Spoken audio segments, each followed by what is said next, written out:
Y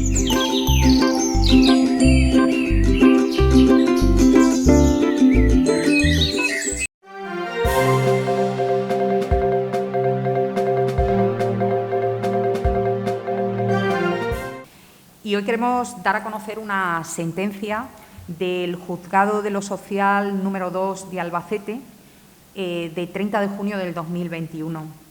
Una sentencia que viene a reconocer el suicidio de un trabajador del Ayuntamiento de Albacete como derivado de accidente de trabajo. Hay que decir que esta sentencia no es definitiva, que tiene recurso todavía, pero es una sentencia muy importante porque pone de manifiesto la importancia de la evaluación de los riesgos psicosociales en las empresas, que no siempre se le da la importancia que tiene y, por supuesto, son fundamentales en el ámbito de la prevención de riesgos laborales en el seno de las empresas y de las administraciones públicas. Se refiere a un trabajador que está de baja por IT desde el 13 de mayo del 2016 al 18 de mayo del 2017, inicialmente. Quiero decir que esto sucedió hace varios años, la sentencia sale ahora. El 19 de abril de ese año se emite una propuesta de alta por parte de la mutua en la que hace constar que el trabajador no presentaba ningún impedimento para reincorporarse a su puesto de trabajo. Pero el trabajador había manifestado desde hacía meses que, a pesar de que él tenía disposición a incorporarse a su puesto de trabajo, necesitaba un cambio de puesto de trabajo por motivos de salud. El trabajador se ve obligado a reincorporarse a su puesto de trabajo en el mismo departamento en el que cursa esa baja, en la que venía prestando los servicios. Tras agotar vacaciones y permisos, el 29 de agosto de 2017 vuelve a presentar una solicitud de baja médica por reincidencia. Y en septiembre, pendiente del cambio de puesto de trabajo todavía, el médico inspector le prorroga la IT. Pero más tarde, por resolución del INS, de 14 de septiembre del 2017, se resuelve que no está incapacitado para el trabajo y que no procede esa baja médica por recaída. Así que le dan el alta médica y el 24 de septiembre del 2017 se produce el suicidio el día antes de que tuviera que incorporarse a su puesto de trabajo de manera efectiva, que iba a ser el 25 de septiembre. Por poner en antecedentes, el trabajador estaba siendo tratado por la unidad de psiquiatría de los servicios de salud y venía siendo tratado de una ansiedad que, según los facultativos, venía desencadenada por las dificultades laborales que este hombre estaba atravesando. Todas las valoraciones médicas que se le habían hecho coincidían en que era consecuencia de las dificultades en el trabajo y que, además, se agudizaban cuando el trabajador veía muy cercano su reincorporación al puesto. Y siempre se había aconsejado por parte de los facultativos un cambio de puesto de trabajo antes de la reincorporación al puesto. El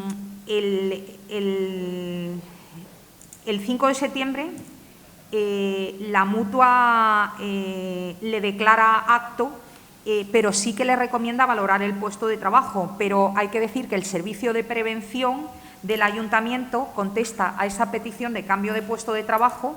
No voy a decir las fechas para no liaros, porque si no, diciendo que no existe vacante, diciendo que es un trabajador indefinido no fijo y que su puesto de trabajo presenta ciertas peculiaridades y diciendo también que el informe de aptitud de la mutua no explica pues qué limitaciones, qué restricciones o qué funciones tiene que hacer.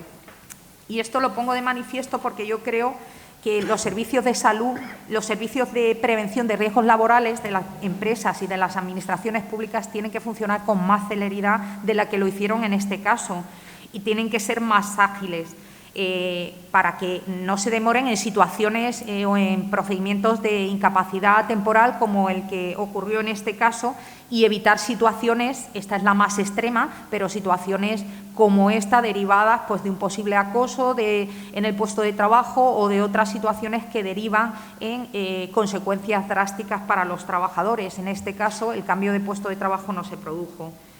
Cuando el trabajador fallece, a la esposa, además, a la mujer y a la hija, pues se les concede la pensión de viudedad y de orfandad, pero derivada de enfermedad común y no accidente de trabajo. Por lo tanto, ellas son las que cursan una reclamación, interponen esta demanda, animadas por nuestra sección sindical en el ayuntamiento, para que se inste en el reconocimiento de ese suicidio como accidente de trabajo. Y esto ocurre así, se motiva la pretensión en que este suicidio del trabajador vino motivada por una situación dramática que estaba viviendo en su centro de trabajo y se originó como consecuencia de un estrés laboral en el puesto de trabajo. Esta sentencia es muy importante porque normalmente los accidentes de trabajo pues, se consideran así cuando hay una lesión física que se produce en el centro de trabajo, en horario de trabajo, pero no en los casos como este, en que es un acto voluntario de un trabajador que decide quitarse la vida fuera de su horario de trabajo y de su centro de trabajo. Aquí, claro, lo que se demuestra es que todas esas secuelas y todas esas lesiones psíquicas que padece el trabajador derivan del trabajo y por eso el juez considera que este suicidio debe considerarse derivado de accidente de trabajo. Ahí está la importancia de la sentencia, que creo que es pionera porque yo hasta ahora no conocíamos ninguna en la que el suicidio se haya considerado derivado de accidente de trabajo. Yo creo que aquí hay que decir también que los riesgos psicosociales, que ahora hablará de ellos mi compañero, pues son fundamentales para detectar pues, todas estas situaciones de estrés laboral, de ansiedad, situaciones que puedan derivarse pues de la mala organización del trabajo, de situaciones que por la organización del trabajo pues incidan o deriven en patologías para los trabajadores y trabajadoras. Es la única forma de evitar los daños, que existan esta evaluación de riesgos, de riesgos psicosociales, y hay que decir que aquí, en este caso, el ayuntamiento no tenía la evaluación de riesgos psicosociales, por lo tanto, no se pudieron evitar esos daños que se le habían provocado al trabajador y actuar sobre ellos. Yo aquí… el trabajador alega, además, el ayuntamiento alega que no conocía que el trabajador estuviera sufriendo una situación de acoso hasta que no se produce la denuncia, ¿vale? Entonces, bueno, al no existir esa evaluación de riesgos psicosociales, evidentemente no se pudo actuar sobre esta situación. Y yo aquí, para terminar, quiero poner en valor la labor extraordinaria que hicieron nuestros compañeros de la sección sindical del ayuntamiento, los sindicalistas, las sindicalistas, porque la mayoría son mujeres, que bueno, pues estuvieron ahí asesorando, informando y acompañando a la viuda y a la hija, animándolas a reclamar por considerar que era claramente un accidente laboral. Y yo creo que esta es la labor que tiene que hacer el sindicato, actuar sobre o contra las injusticias y, por supuesto, intentar consolidar o pelear los derechos laborales. Y esto es lo que hicieron nuestras compañeras, y hoy, pues tanto la viuda como la hija tienen derecho a esa pensión de viudedad y de orfandad derivada del accidente de trabajo y a una indemnización a tanto alzado que también le correspondía como consecuencia también de este reconocimiento. Y además, bueno, pues sienta un precedente a la hora de reconocer pues un suicidio como accidente de trabajo por esa causalidad clara que entendemos que hay con el trabajo que estaba realizando con esta persona, el accidente con el trabajo. Por lo tanto, bueno, pues nosotros lo consideramos un logro y queremos también poner en valor el trabajo de los servicios jurídicos de comisiones, que evidentemente especializados en materia laboral y en materia de seguridad social, bueno, pues hacen un increíble trabajo y hacen que de vez en cuando pues tengamos sentencias como esta que abren camino a otros trabajadores y trabajadoras. La sentencia del Juzgado de lo Social número 2 es muy importante, y es muy importante independientemente de, bueno, pues de que quepa recurso y no sea sentencia todavía firme, porque la magistrada establece una relación entre el daño causado en el trabajo y las tristes circunstancias del desenlace.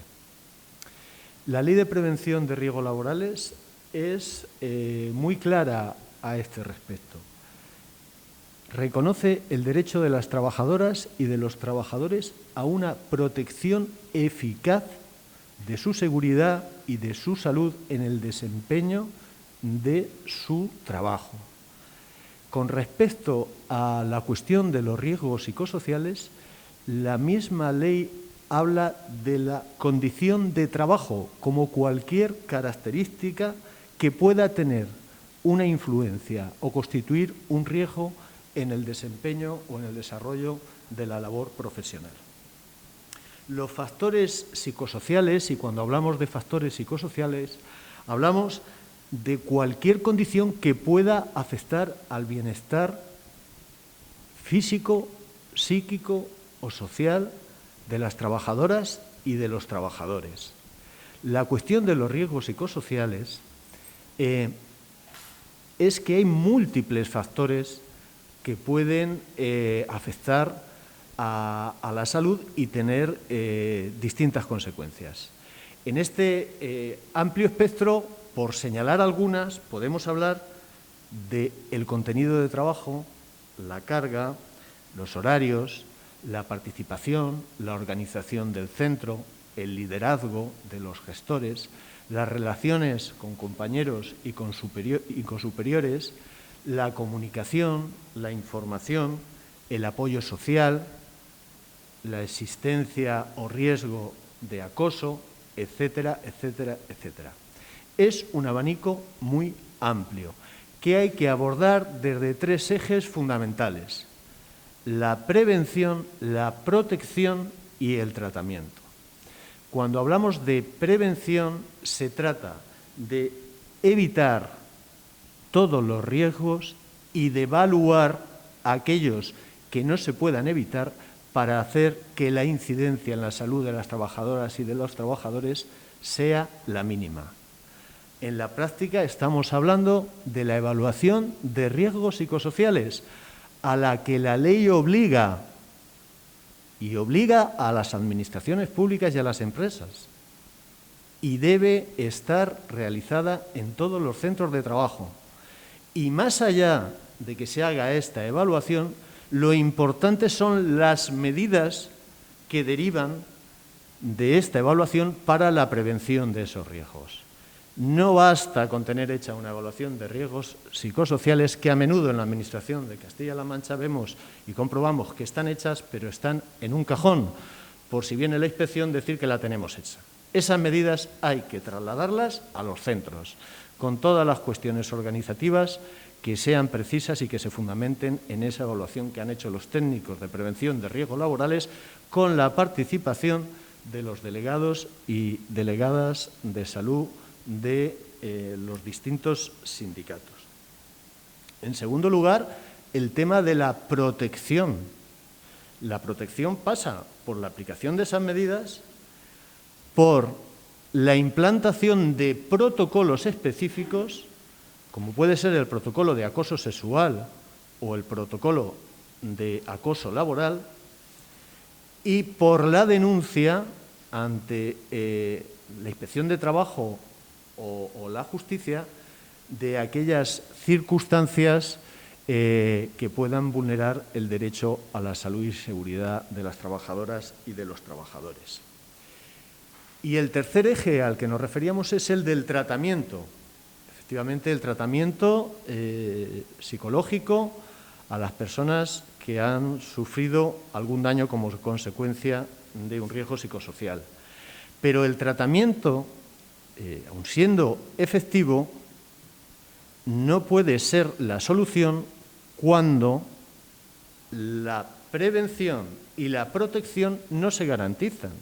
En el caso que hoy nos ocupa, efectivamente había un tratamiento por distintos especialistas que hablaban de la mejoría de esta persona y hablaban de la necesidad de valorar y estimar un cambio de puesto de trabajo, que no se produjo, Por lo tanto, el tratamiento pudo ser muy efectivo, pero ni la prevención ni la protección quedaron constatados. ¿Cuál es el objetivo de Comisiones Obreras y cuál debe ser el objetivo también de las empresas y los responsables públicos? Cambiar todas las condiciones de trabajo que puedan constituir un riesgo. La Agencia de Seguridad y Salud en el Trabajo, Agencia Europea de Seguridad y Salud en el Trabajo, viene realizando periódicamente unas investigaciones que se basan en unas encuestas que se hacen, la última que es del 2019, se llama ESENER, Encuesta Europea de Empresas sobre Riesgos Nuevos y Emergentes, se realizó en 33 países con 45.000 empresas. En las últimas que se han venido realizando, hay unas cuestiones que a nosotros nos parecen fundamentales. Primero, que casi un 50% de las empresas y trabajadores de las que estamos hablando, y la muestra es muy amplia, no tienen una conciencia exacta de qué son los riesgos psicosociales y cómo hay que tratar los riesgos psicosociales. Se preguntaba también en esta encuesta, me parece que fue en la última, si los riesgos psicosociales son más difíciles de abordar que la prevención de los riesgos físicos. Y fijaros, los países nórdicos, que son los que más recursos y atención prestan a esta cuestión, decían pues que sí, que efectivamente estos riesgos son más difíciles de abordar. La pregunta es, ¿por qué? Y la respuesta, pues también la daban, y es, primero, por desconocimiento y falta de información. Y en segundo lugar, porque parece que hay cierta reticencia a hablar de los riesgos psicosociales. Cuando se habla de estrés, cuando se habla de depresión, cuando se habla de ansiedad, cuando se habla de insomnio, parece que hay alguna barrera que nos permita ponerlo encima de la mesa. Y son daños psicológicos. Es fundamental hablar y poner encima de la mesa los riesgos psicosociales y los efectos que tienen en la salud de las trabajadoras y los trabajadores, que deben ir a su puesto con la garantía de que no se van a ver expuestos a ninguna condición que pueda vulnerarles. Hay que hacer visible lo que hasta ahora ha sido invisible. Declaraba el Ayuntamiento y la Mutua no tener conocimiento de que se hubiera producido una situación de acoso, lo digo prácticamente de forma literal. Es decir, se vivió una situación por esta persona que resultó invisible a los ojos de la Administración. Desde Comisiones Obreras no nos vamos a cansar de denunciar cualquier vulneración en materia de prevención de riesgos laborales y especialmente en prevención de riesgos psicosociales.